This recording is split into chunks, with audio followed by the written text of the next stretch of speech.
Assalamualaikum warahmatullahi wabarakatuh. Perkenalkan, nama saya Meulandari.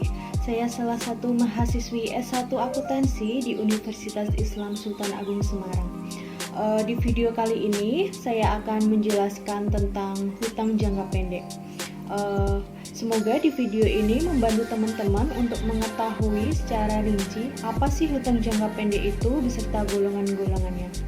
Oke, bisa kita mulai. Yang pertama ada hutang jangka pendek digolongkan menjadi 9, yaitu yang pertama hutang dagang dan hutang wesel, 2 hutang jangka panjang yang jatuh tempo dalam periode itu, 3 hutang dividen, 4 uang muka dan jaminan yang dapat diminta kembali, 5 dana yang dikumpulkan untuk pihak ketiga, 6 hutang biaya, 7 hutang bonus, 8 hutang gaji dan upah, 9 pendapatan yang diterima di muka. Penjelasan yang pertama ada hutang dagang dan hutang wesel. Nah, hutang dagang dan hutang wesel ini terjadi ketika timbul dari pembelian barang atau jasa dan dari pinjaman jangka pendek. Yang kedua, pencatatan ulang memperhitungkan barang yang dibeli yang masih dalam perjalanan dengan mempertimbangkan syarat pengirimannya. Next, ada hutang jangka panjang yang jatuh tempo dalam periode itu.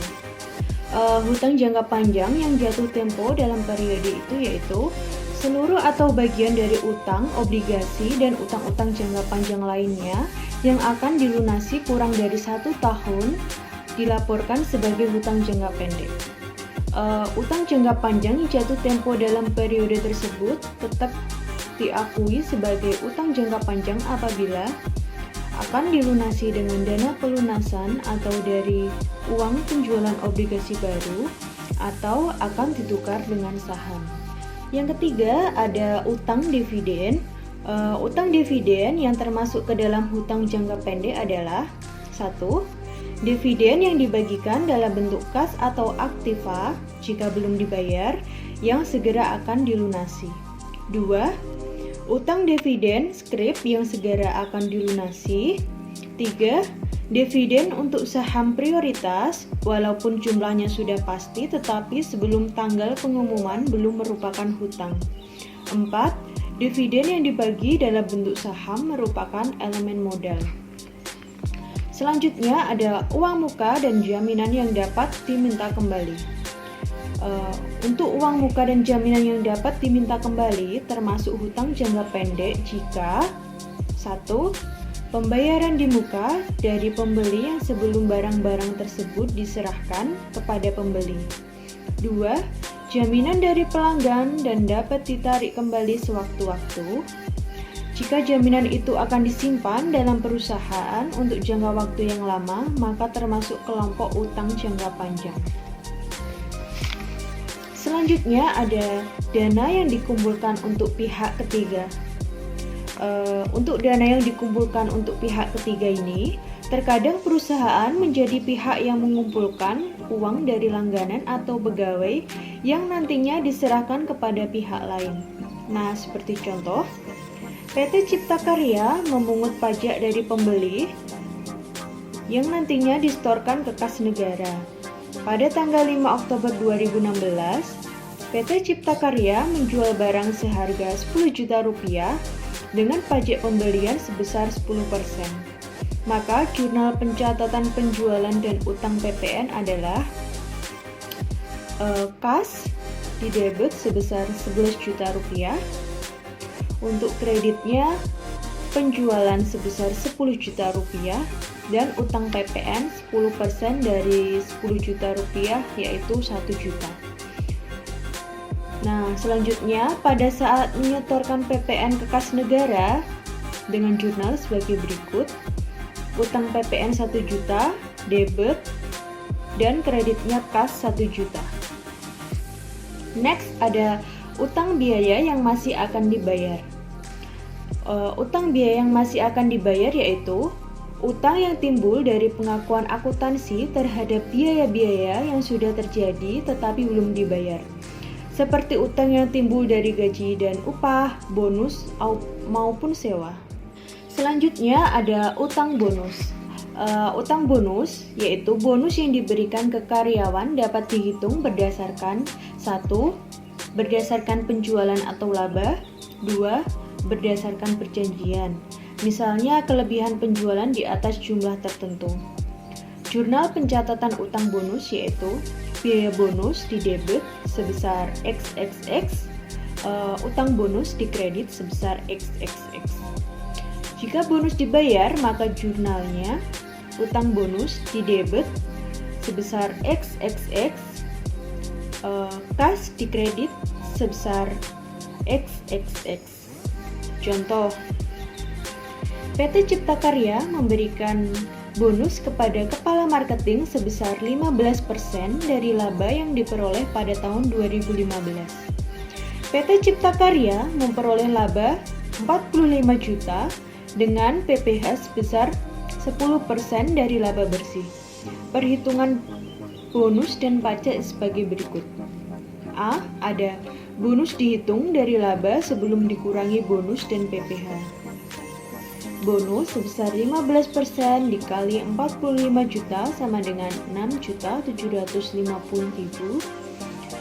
Untuk PPh-nya, pajak penghasilan sebesar 10% dikali 45 juta minus 6.750.000 sebesar 3.825.000.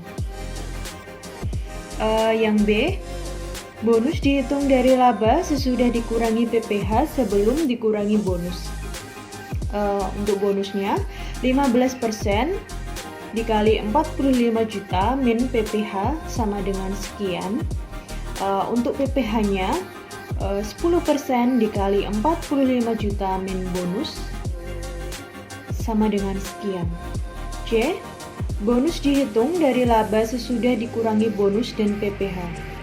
Bonus 15% dikali 45 juta minus bonus minus PPh sama dengan sekian.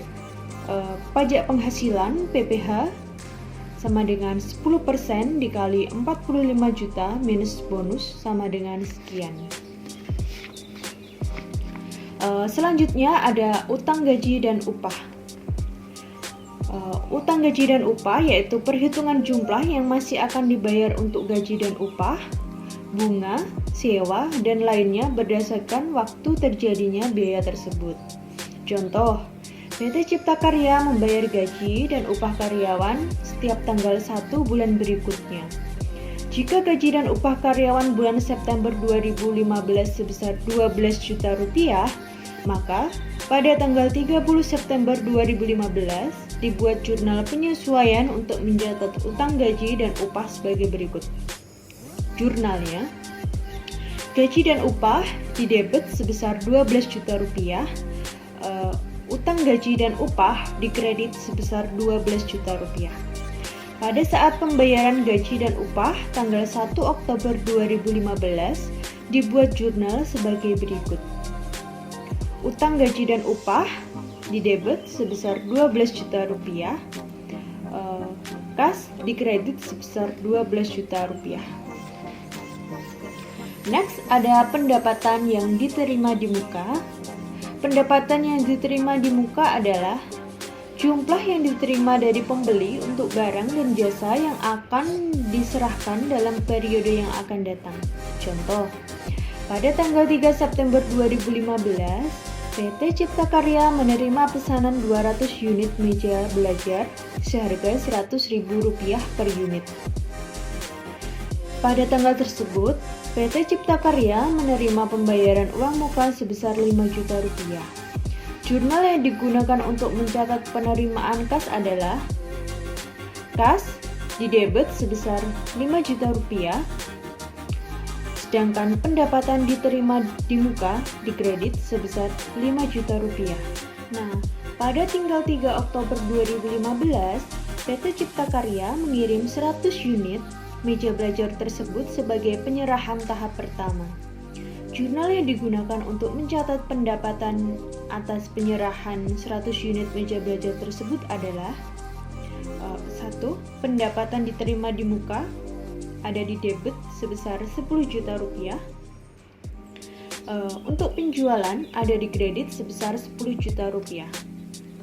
Selain jurnal tersebut di atas, PT Cipta Karya juga membuat jurnal untuk mencatat harga pokok penjualan dan pengurangan persediaan sebagai berikut, yaitu harga pokok penjualan HPP di debit sebesar sekian, lalu ada persediaan di kredit sebesar sekian. Nah, itu tadi teman-teman penjelasan tentang hutang jangka pendek dari saya beserta golongan-golongannya dan disertai dengan sedikit contoh soal. Semoga penjelasan tadi membantu teman-teman untuk mengetahui apa sih hutang jangka pendek itu. Semangat belajar akuntansi itu mudah kok. Wassalamualaikum warahmatullahi wabarakatuh.